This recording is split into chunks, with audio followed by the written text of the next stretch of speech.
ஒரு ஊரில் ஒரு காடு இருந்தது.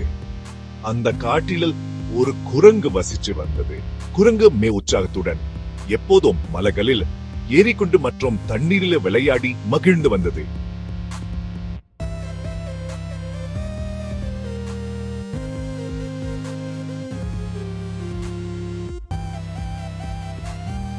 ஒரு முறை அந்த குரங்கு ஒரு ஆற்றின் கரையில அமர்ந்து தண்ணீரை நன்கு உற்று கவனித்துக் கொண்டிருந்தது. தண்ணீரின் உட்பகுதியில் மிகவும் தெளிவாக இருந்தது. அதில் ஒரு மீன் விளையாடி கொண்டிருந்தது. குரங்கு அந்த மீனை கண்டதும் அது பாவமா நினைச்சது. இப்படி தண்ணீருக்குள் இருக்கும் போது இந்த மீன் எப்படி சுவாசிக்க முடியும் என் குரங்கு எண்ணியது. குரங்கு மீனை தண்ணீரிலிருந்து எடுத்து காப்பாற்ற முடிவு செய்தது. அதுக்கு பிறகு குரங்கு தண்ணீர்ல குதித்து மீனை பிடிச்சு கொண்டு கரைக்கு வந்தது.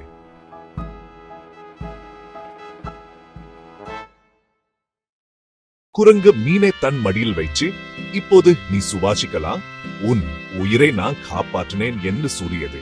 ஆனா மீன் சற்று நிமிட்டில் இறந்து விட்டது. குரங்கு அதிர்ச்சி அடைந்தது. அதுக்கு என்னதான் நடந்து என்று புரியாமல் மீனை மீண்டும் தண்ணீருக்குள் விட்டது.